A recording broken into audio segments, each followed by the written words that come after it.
எனக்கு சொல்கிற இந்த ஜென்சி ஆட்கள் கூட வயசானதுன்றதால நான் சொல்லலை. என்னால் அதாவது நம்ம எல்லாத்தையுமே பார்த்த இதுதான்.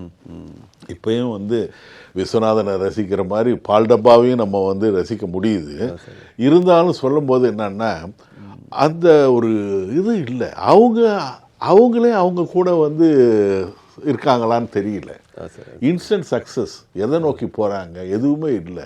எதை பற்றி கவலைகள் இல்லை, உணர்வுகள் இல்லை. அதாவது கொஞ்சமாவது நம்ம சில உணர்வுகள் ஒரு தப்பு பண்ணால் கூட ஒரு பயந்து தப்பு பண்ணோம், பயப்படுற மாதிரி ஒரு பாலாவது பண்ணிட்டு இருந்தோம் பெரியவங்க கிட்ட. அதெல்லாம் போயிடுச்சு. எல்லாருமே தனிமைப்படுத்திருக்காங்க. எல்லாம் இருக்கு, வசதிகள் இருக்கு, ஆனால் லோன்லினஸ் இருக்கு. ஆனால் நீங்கள் அந்த காலத்தில் எனக்கு ரொம்ப பிடிச்சது ராப்பிச்சைக்காரன் ஒருத்தன் வருவான். அவனுக்கு ராப்பிச்சைக்காரன் அவனுக்கு பலவிதமான சாப்பாடு கிடைக்கும். அவன் வராது, ஆனால் அவன் சந்தோஷமாக இருப்பான்.